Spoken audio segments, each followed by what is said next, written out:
How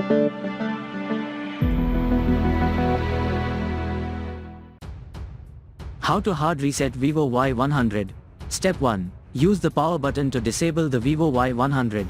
Step 2. Secondly, hold down at the same time the power key and the volume up key. Step 3. The fast boot mode will be on the screen. Here use the volume up to choose option and the power key to confirm.